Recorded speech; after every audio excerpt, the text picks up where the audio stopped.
날씨가 뭐 아침 저녁은 좀 선선해졌는데 그래도 낮에는 아직도 엄청 덥더라고요. 그래서 끝까지 또 이렇게 건강 유의하시고 또 이렇게 살아가시면 감사하겠습니다. 우리는 계속해서 시편의 여러 장르들을 살펴보고 있습니다. 첫 주에는 우리가 탄식시를 살펴봤었고요. 그리고 계속해서 감사시와 찬양시를 살펴보았습니다. 오늘은 이제 지혜시에 대해서 좀 살펴보려고 합니다. 지혜시. 우리가 지금 오늘 함께 읽은 이 시편 1편은 우리가 아주 많이 살펴본 시편일 겁니다. 시편 전체 서론의 역할을 담당하고 있기도 하고 또 시편을 대표하는 시들 중에 하나죠. 그래서 그 내용에 대한 부분들은 뭐 저도 이미 우리 교회에서 강론을 했었고 또 다른 많은 목사님들 통해서 이런 이 시편 1편에 대한 강론들을 수없이 많이 들으셨을 겁니다. 그래서 오늘은 그 내용보다도 우리가 이제 시편 1편을 통해서 지혜시라는 장르에 대해서 좀 알아보는 시간을 좀 가져보려고 합니다. 먼저 일단 시편 1편은 지혜시다, 지혜시 이렇게 구분하기도 하는데 어떤 학자들은 율법시라고 얘기를 하기도 합니다. 율법시. 자, 그럼 지혜시는 뭐고 율법시는 뭐냐? 그러니까 지혜시는 말 그대로 사실 지혜시는 사람들에게 어떻게 사는 것이 지혜로운 삶인가 를 교훈하는 그런 시를 이제 지혜시라고 하고, 율법시는 하나님이 주신 율법대로 살아가는 삶이 복된 삶이다라는 것을 말씀하는 시가 이 율법시입니다. 근데 사실 이 둘을 우리가 떼어놓고 얘기하기가 사실 쉽지 않습니다. 그러니까 지혜라는 것과 하나님 말씀을 이렇게 떼어놓고 본다는 게 사실 좀 어려움이 있다라는 거죠. 그래서 저는 이제 이 둘이 이제 불가분의 관계다라고 얘기를 하는데, 이 지혜시와 율법시가 사실 굉장히 밀접한 관계를 갖고 있다라는 얘기를 저는 하고 싶은 거예요. 그래서 이 지혜시와 이 율법시를 어떤 학자들은 따로 조금 떼어놓고 얘기를 하기도 합니다. 다른 장르다라고 얘기를 하기도 해요. 그러나 많은 학자들은 이 율법시를 지혜시의 한 갈래, 그러니까 지혜시 안에 포함되어 있는 한 갈래 정도로 또 이렇게 생각하고 이렇게 주장하는 학자들도 많이 있습니다. 이 율법시와 지혜시는, 그러니까 율법과 지혜를 자체를 뗄래야 뗄 수 없는 것처럼 이 율법시와 지혜시는 그렇게 뭐 서로 다른 장르라고 할지라도, 혹시 다른 장르라고 말할 수 있을지라도 이 둘이 완전히 별개의 것이다라고 말하기는 어려울 거예요. 적어도 최소한 둘 간의 관계가 굉장히 밀접한 관계를 가지고 있다라는 것은 누구나 다 동의하는 내용일 것입니다. 자, 그래서 저는 이 지혜시의 범주 안에 사실 이 율법시가 있다라고 저는 생각을 하거든요. 그래서 우리가 오늘 제가 이 지혜시를 소개할 때 시편 1편을 이제 가지고 온 겁니다. 사실 제가 고민을 좀 했었어요. 뭘 고민했냐면, 우리 시편의 이 장르들을 살펴보려고 할 때 이 율법시 또는 지혜시를 한번 이제 말씀을 드려야 되는데, 이거를 이제 얘기를 하자 그러면, 지혜시에 대해서 율법시에 대해서 얘기를 하자 그러면 사실 가장 대표적인 시가 시편 1편이거든요. 물론 19편도 있고 뭐 119편도 있고 몇 가지 시편들이 있습니다. 그런데 이제 시편 1편을 해야겠다라는 생각을 가지고 있으니까 이거를 가장 먼저 해야 되지 않을까? 왜냐면 이제 시편의 서론이기도 하고 시편 1편이니까 가장 먼저 해야 되지 않을까? 이런 고민들을 좀 하다가 결국은 그래도 시편에 가장 많은 비중을 차지하고 있는 탄식시를 제가 먼저 했거든요. 어쨌든 그런 고민을 하게 된 이유들 중에 하나가 뭐냐면, 이 시편 1편이라는 이 아주 중요한 위치적 의미를 이 시편 1편이 갖고 있기 때문에 그래요. 가장 먼저 나오는 거잖아요, 그죠? 이 시편 1편은 시편 전체의 서론의 역할을 담당을 하고 있습니다. 물론 이제 1편과 2편이 시편 전체의 서론이다, 그러니까 1편만이 아니라 2편까지 같이 함께 시편 전체의 서론을 담당하고 있다, 이렇게 얘기를 해요. 이제 이 시편 1편과 2편은 이제 이것도 굉장히 여러 가지 밀접한 관계를 갖고 있는 시거든요. 두 편의 시가 사실은 이제 어떤 학자들은 아예 한 편이었다, 원래 한 편의 시를 나눠놓은 것이다라고 얘기한 학자들도 있을 정도예요. 그러니까 조금 이따가 좀 더 제가 자세하게 말씀드리겠지만 이 시편 1편과 2편은 여러 가지 이제 그 관계 가운데 밀접한 의미들을 가지고 있습니다. 아무튼 이 시편 전체 서론을 이제 시편 1편과 2편이라고 말할 수 있는데, 어쨌든 간에 시편 1편은 어쨌든 시편 전체의 서론이잖아요. 그렇기 때문에 이 시편 1편이 굉장히 이제 중요한 의미를 가지고 있어요. 그런데 여러분, 조금 전에 말씀드렸듯이 이 시편 1편은 지혜시, 그 중에서도 율법시라는 겁니다. 이 시편 1편이 지혜시이고 율법시라는 것이 굉장히 큰 의미를 가진다라는 것을 여러분 말씀드리고 싶어요. 여러분, 제가 뭐 몇 번 말씀드렸는데 시편이 총 몇 권으로 되어 있는지 혹시 기억나세요? 150편이죠, 그렇죠? 그러니까 시편은 전체 150편인데 150편은 이제 시편의 시 개수를 말하는 거고, 이것들이 이제 권으로 또 나눠져 있어요. 몇 권인지 혹시 기억나세요? 네? 네, 맞습니다. 5권. 제가 이제 사실 할 때마다 말씀드렸어요, 그죠? 5권으로 이어져 되어 있습니다. 5권. 1권부터 5권까지 되어 있는데, 자, 이 시편이 왜 5권인지 혹시 기억나시는 분 있으신가요? 제가 예전에 조금 오래되긴 했는데 말씀드린 적이 있긴 해요. 시편이 왜 5권으로 되어 있느냐? 자, 여러분, 이제 이 5라는 숫자를 우리가 좀 잘 기억을 해야 되는데, 자, 이 우리가 모세오경이라는 말 기억나시죠? 모세오경. 모세오경이 뭔가요? 창세기, 출애굽기, 레위기, 민수기, 신명기. 이걸 우리가 모세오경이라고 불러요. 근데 이 모세오경을 유대인들은 뭐라고 부르냐면 토라라고 불러요. 토라. 자, 토라라는 말은 무슨 뜻이냐면 율법이라는 뜻이에요. 율법. 그러니까 모세오경에 하나님의 그 율법들이 담겨져 있잖아요, 그렇죠? 그래서 이 모세오경을 이제 토라라고 부르거든요. 근데 이 어쨌든 이 모세오경이 몇 권이죠? 5권이죠, 그죠? 5권의 책이잖아요. 그러니까 이 학자들이 어떻게 얘기를 하냐면, 이 시편이 왜 5권으로 되어 있느냐? 아마도 이 모세오경을 염두에 두고 편집했기 때문에 5권으로 편집한 것이다, 이렇게 얘기들을 합니다. 자, 그러면 이제 창세기와 이제 시편의 1권, 출애굽기와 시편의 2권, 뭐 레위기와 시편의 3권, 뭐 이런 식으로 그러면은 이게 매칭이 될 수 있느냐? 이것도 학자들이 좀 살펴보았습니다. 그러나 이제 그간의 관계는 이제 별로 연관성이 없어요. 특별한 연관성이 없습니다. 그래서 그것까지는 아니다. 그렇지만 어쨌든 모세오경을 염두에 두고 시편을 5편으로 편집한 것 같다라고 학자들은 얘기합니다. 그리고 그 근거로 드는 것이 바로 이 오늘 우리가 함께 읽은 시편 1편이에요. 시편 1편이 뭐로 시작한다고요? 지혜시 중에 율법시, 그렇죠? 율법시로 시작한다고요. 그러니까 이 시편 전체 서론이 1편인데, 그럼 이 시편은 어떤 책이라고요? 무엇을 말하고자 하는 책이라고요? 하나님의 율법이 중요하다라는 것을 말씀하고 싶구나, 이렇게 해석할 수 있다라는 거예요. 그래서 시편이 5권으로 이루어진 거, 시편 1편이 이 율법시로 시작한다는 것이 그런 의미를 가지고 있다라는 거예요. 우리가 하나님의 말씀, 하나님의 그 율법을 잘 지키며 살아가는 것이 중요하다라는 것을 이 시편의 시들로서 강조하고 싶었구나, 이 얘기를 하고 있는 것입니다. 자, 그러니까 이 시편 1편은 시편 전체가 하나님의 율법을 준수하는 것이 지혜이고, 그렇게 하나님의 율법을 사모하며 사는 사람이 복 있는 사람이다, 이제 이렇게 이것을 강조하고 있다, 이것을 말씀하고 있는 것이다라는 겁니다.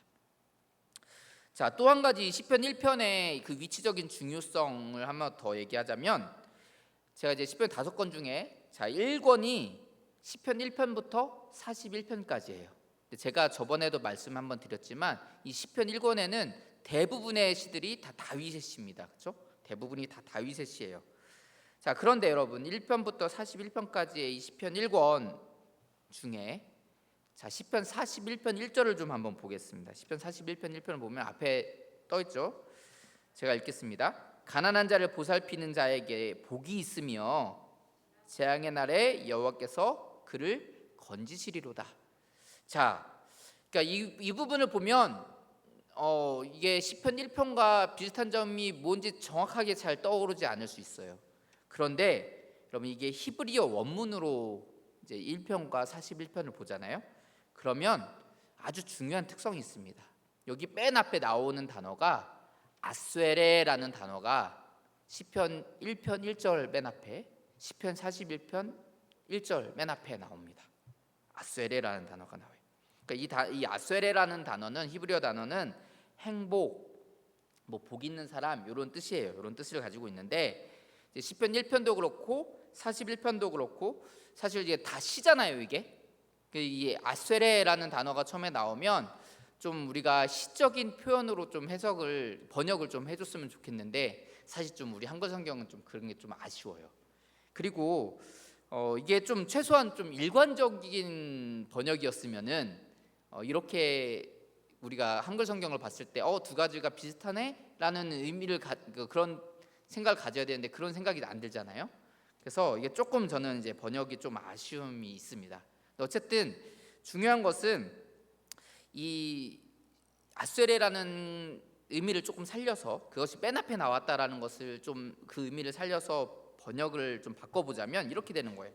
복이 있도다 가난한 자들이여, 가난한 자를 보살피는 자여, 재앙의 날에 여호와께서 그를 건지시리로다. 이렇게 해석이 되는 거예요. 41편 1절이. 그리고 1편 1절도 이렇게 바꿀 수 있습니다.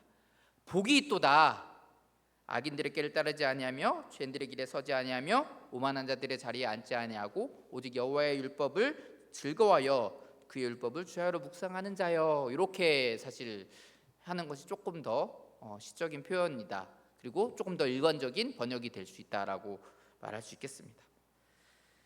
자, 여러분 그래서 이제 이렇게 보면 좀 비슷하잖아요. 그렇죠? 앞이 복이 있도다 이렇게 시작된다라는 거죠. 복이 있도다. 이 복이 있도다 이렇게 아스레라는 단어로 시작하는 시들이 몇 개 있어요. 그거를 그래서 어떤 학자들은 행복시다 이렇게 장르를 구분하기도 해요. 행복시다. 그래서 이게 시편 1편, 32편, 우리와 함께 좀 전에 봤던 41편, 119편, 128편이 이렇게 됩니다. 그리고 여러분 그 이제 마태복음 5장을 보시면 예수님께서 8가지 복에 대해서 말씀을 하시잖아요. 그렇죠? 8가지 복. 심령이 가난한 자는 복이 있나니 이렇게 시작하잖아요. 근데 그것도 마찬가지예요. 사실 그것도 이제 헬라어니까 마카로이오이 이렇게 시작되거든요. 그것도 역시 복이 있도다 이렇게 시작되는 거예요. 그래서 그 마카로이오이라는 말을 히브리어로 번역하면 아스레예요. 그러니까 이제 이게 아스레라는 말, 이 단어로 시작하는 이 시들이 굉장히 중요한 의미를 가지고 있다라는 거죠. 근데 그 중에서 제가 오늘 1편과 41편을 말하는 것이 뭐냐면 시편 1편은 시편 제1권의 첫 번째 시고요. 시편 41편은 1권의 마지막 시입니다. 제가 여러 번 그 샌드위치 구조에 대해서 말씀을 드린 적이 있을 거예요. 이제 히브리 사람들, 유대인들은 글을 쓸 때 이제 앞과 뒤에 똑같은 것을 반복해서 그 안의 내용을 강조하거나 아니면 그 반복되는 내용을 서로 강조할 때 이런 표현들을 쓰거든요. 근데 지금 어떻게 했냐면 시편 1편과 41편을 똑같이 아스레라는 단어로 시작하는 시를 두었다라는 거예요. 그래서 이게 무슨 얘기냐, 무슨 뜻이냐면 무슨 말씀을 하고자 하는 거냐면 이 시편 1권은 제가 다윗의 시들이 많다라고 했는데 다윗의 삶들을 이제 돌아보게끔 하는 내용들이 많아요. 그런데 그것이 무엇이냐면 복 있는 사람이 어떤 삶을 살아가는가에 대해서 강조하고 싶었다라는 것을 의미합니다. 그러니까 시편 1권이 아스레로 시작해서 아스레로 끝난단 말이에요. 그러니까 무슨 말이냐면 복이 있는 사람이 어떤 사람인가를 얘기를 하고 싶은데 진짜 그 복 있는 사람의 삶을 살아갔던 그 사람이 바로 다윗의 모습을 이제 시편 1권을 통해서 드러내고 싶었다라는 의미를 가진다라는 겁니다. 자, 그러니까 결국 시편 전체가 복 있는 사람이 어떤 사람인지에 대해서 말씀을 하고 있고 또 시편 1권은 그중에서 시편 1권은 그렇게 복 있는 사람의 모습으로 살아갔던 다윗의 모습을 보여주고 있다. 이렇게 말할 수 있다라는 것입니다. 그것을 드러내고 있는 것이 바로 오늘 시편 1편이라는 거예요. 자, 그러면 이제 시편 1편의 그 위치적인 중요성을 우리가 살펴봤다면 이제 시편 1편을 통해서 지혜시의 특징에 대해서 좀 살펴보도록 하겠습니다. 우리가 지난 시간에 살펴봤던 이 탄식시, 감사시, 찬양시 이런 시들은 이제 어느 정도 일정한 패턴들이 있었잖아요. 그래서 제가 6가지 구성 요소, 4개 또는 5가지, 3가지 구성 요소들을 이제 보여드리면서 이런 형식으로, 이런 패턴으로 이루어지고 있다라고 말씀을 드렸는데, 사실 오늘 우리가 살펴볼 이 장르들은 패턴을 좀 일정한 패턴을 찾기가 조금 어려운 측면이 있습니다. 그러니까 정확한 어떤 순서대로 이렇게 나가는 그런 패턴이 없어요. 그렇지만 각 장르별로 순서는 좀 다를 수 있지만 어떤 특정한 구성 요소를 갖고 있기도 하고 또 어떤 비슷한 특징들을 가지고 있습니다. 그래서 그것들을 좀 살펴보도록 할게요. 오늘 이제 지혜시의 이러한 특징들을 좀 함께 살펴보면서 우리에게 주시는 교훈이 무엇인지, 지혜시를 통해서 우리가 누릴 수 있는 그 교훈이 무엇인지 함께 알아보도록 하겠습니다. 지혜시에는 5가지 특징이 있습니다. 5가지 특징. 자, 요 앞에 우리 나와 있는데, 첫 번째는 교훈적 내용, 그리고 두 번째는 보편적 내용, 그리고 비유와 속담을 사용하고 또 대조를 사용합니다. 그리고 하나님의 지혜를 강조하기도 합니다. 자, 이 5가지 내용을 우리가 함께 좀 살펴보도록 할게요. 하나씩 좀 살펴보자면, 첫 번째로는 교훈적 내용을 담고 있다라는 거예요. 지혜시는 교훈적인 내용을 담고 있습니다. 우리가 어떻게 사는 삶이 지혜로운 삶인가, 지혜시의 말 그대로 우리가 어떤 삶이 지혜로운 삶인가를 이제 전달하기 위한 시이기 때문에 너무나도 당연한 거겠죠, 그렇죠? 오늘 시편 1편에서도 1절과 2절을 보시면 이렇게 얘기합니다. 악인들의 꾀를 따르지 않고 죄인들의 길에 서지 않고 오만한 자들의 자리에 앉지 않는 자, 오직 여호와의 율법을 즐거워하여 그의 율법을 주야로 묵상하는 자, 그 사람이 바로 복 있는 사람이다. 이렇게 말을 하고 있어요.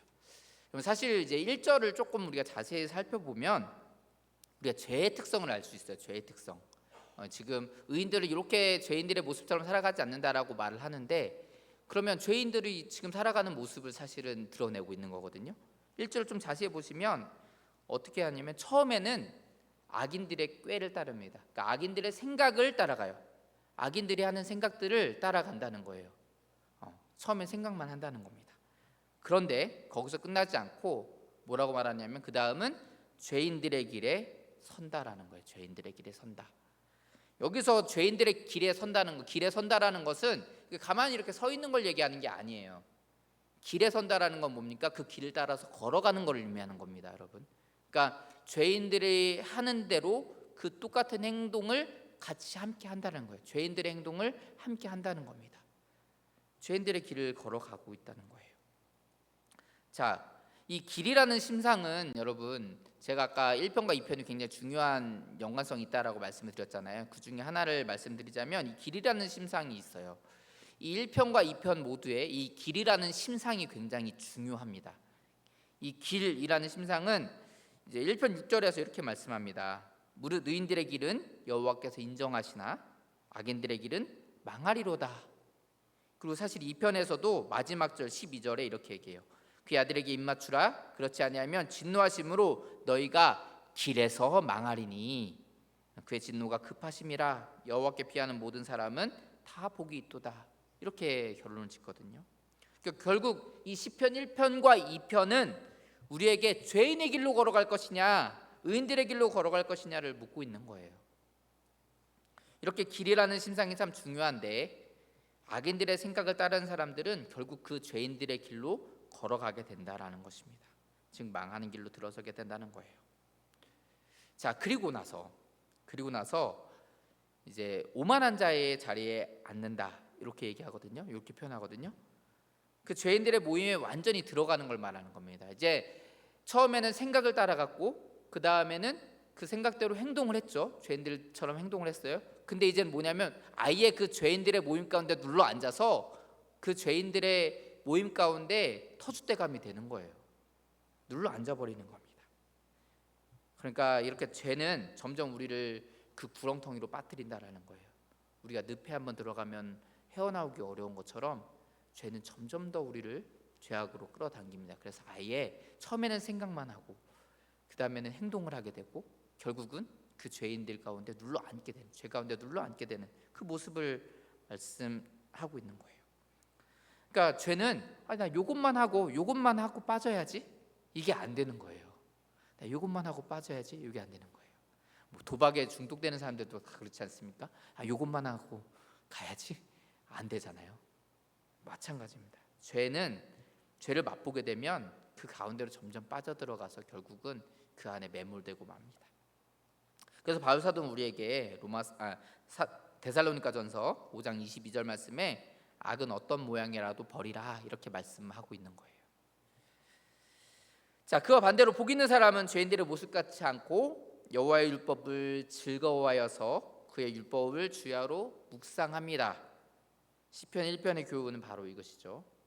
우리가 이렇게 하나님의 말씀을 주야로 묵상하면서 그 말씀을 즐거워하고 그 말씀을 사모하고 사랑하면서 살아가야 된다라는 것을 교훈하고 있는 거예요.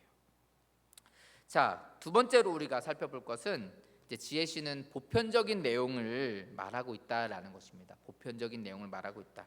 그러니까 지혜시는 어떤 특정한 역사적 사건을 얘기하기보다는 보편적인 인간의 경험과 보편적인 일상에 대해서 이야기합니다.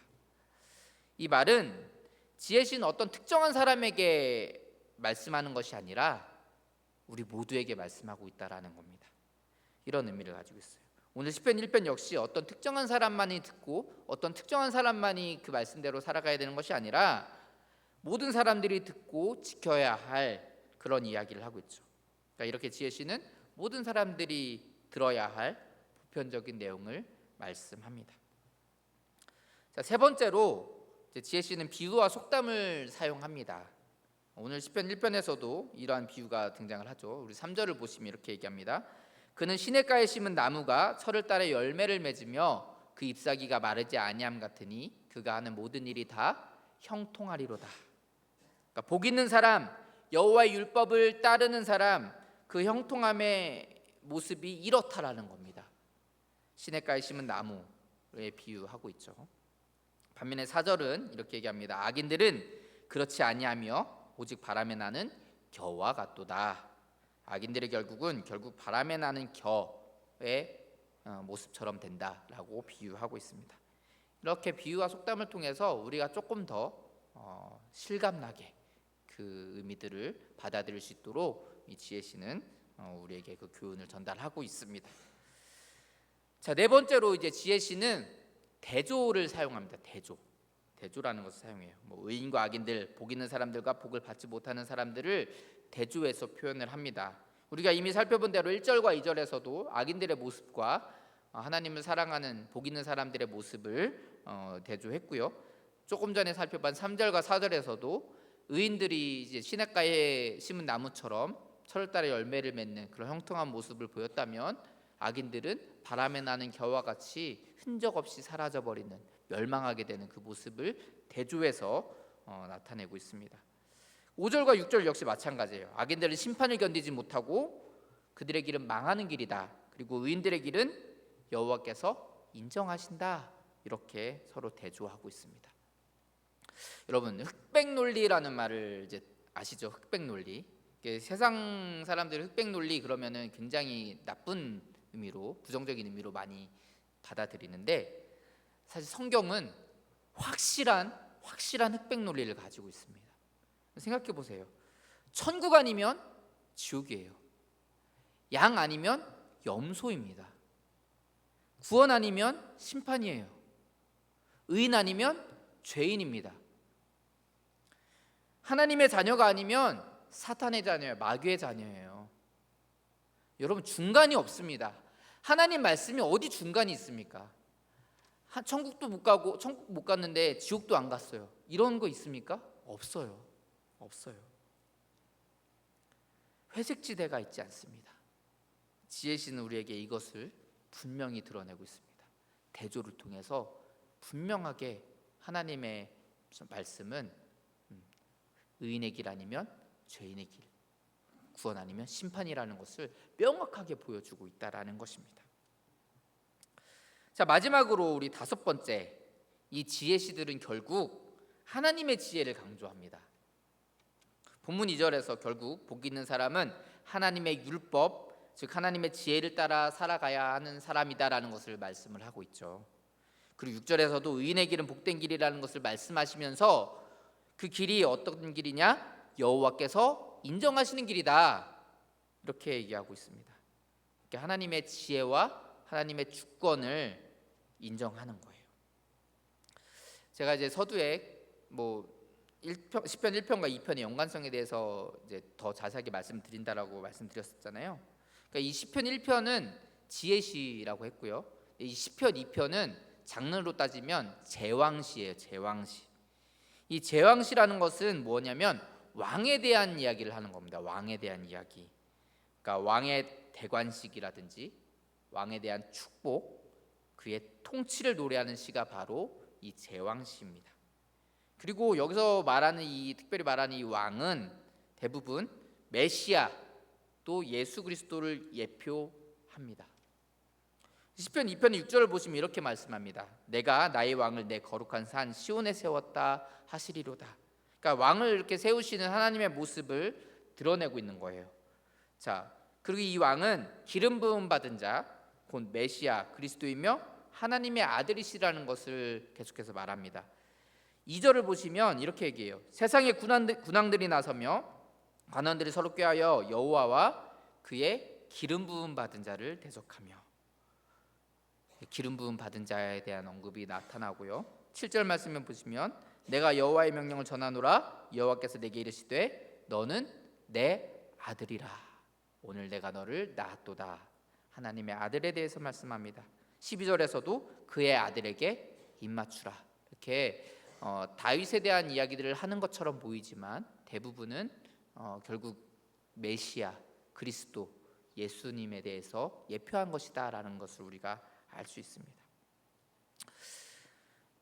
제가 이제 이 시가 제왕시라고 했어요. 2편이. 그러니까 1편은 이제 지혜시, 2편은 제왕시다라고 말씀드렸는데, 이 총신대 김석 교수, 우리 교회도 왔었죠. 이 김석 교수는 시편에는 이 지혜시와 제왕시가 함께 이렇게 이어서 나오는 병렬적인 구조를 가진 곳이 몇 군데 있고, 이 병렬적인 구조가 갖고 있는 어떤 특별한 의미가 있다라고 얘기를 해요. 그러니까 지혜시와 제왕시가 이렇게 함께 이어서 나온 것은 하나님의 이 왕권과 지혜가 서로 연관되어 있다라는 것을 보여주고, 그래서 우리가 하나님의 통치와 또 이 하나님의 지혜를 어떻게 이해하고 실천하는지에 대해서 말씀하고 있다라는 거예요.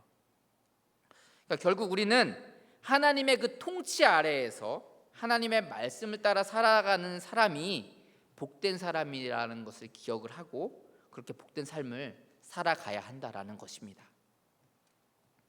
이럴 때 지혜시는 인간의 생각과 지혜가 아니라 하나님의 지혜를 의지하여 살아가야 함을 말씀하고 있습니다. 오늘 우리는 시편 1편을 통해서 지혜시에 대해서 함께 살펴보았습니다. 지혜시는 아까 말씀드린 대로 5가지 특징을 가지고 있습니다.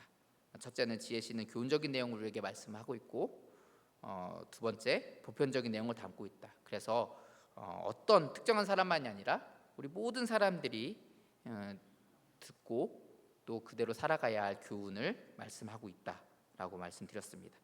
셋째는 비유와 속담을 통해서 우리가 더욱더 이 하나님께서 주시는 이 교훈을 실감나게 더 확실하게 받아들이고 느낄 수 있게 해준다라고 말씀을 드렸고요.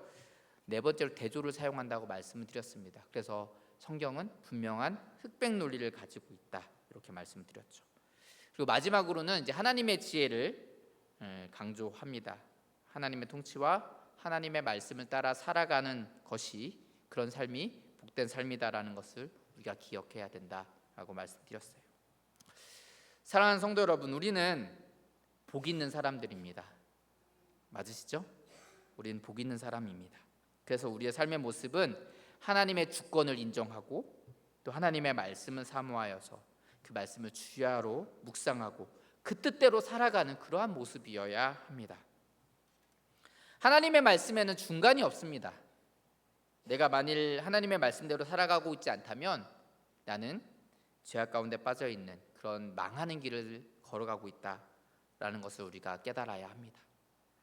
하나님의 주권을 인정하고 또 그 말씀을 사모하여서 그 말씀대로 살아가서 형통한 삶을 살아갈 것이냐, 아니면 죄인들의 모습에 빠져서 망하는 길로 나아갈 것이냐, 성경은 오늘도 우리에게 묻고 있습니다. 여러분은 어떤 길로 나아가시겠습니까? 우리 모두가 죄악 가운데 빠져서 망하는 삶을 살아가지 마시고 하나님께서 주시는 그 말씀들을 즐거워하며 또 그 말씀들을 주야로 묵상하여서 결국 시냇가에 심은 나무와 같이 철을 따라 열매를 맺고 그 잎사귀가 마르지 않는 형통한 삶을 살아가시는, 여호와께서 인정하시는 그 길을 걸어가시는 거룩한 주의 백성들이 다 되시기를 주의 이름으로 축원합니다. 기도하겠습니다. 사랑의 하나님, 부족하고 연약한 저희들을 사랑하여 주시고 인도하여 주시니 감사드립니다. 하나님, 우리가 오늘은 지혜의 시에 대해서 살펴보았습니다. 하나님의 말씀대로 정말 그 말씀을 사랑하고 그 말씀을 사모하여서 그 뜻대로 살아가는 그 삶의 모습이 복된 삶이라는 것을 우리가 기억하게 하여 주시고, 그렇게 복된 삶을 살아가서 정말 귀한 주님의 그 은혜에 정말 주님의 그 구원의 은혜를 받아 누리는, 망하는 길이 아니라 생명의 길로 나아가는 우리 모두가 되게 하여 주시옵소서.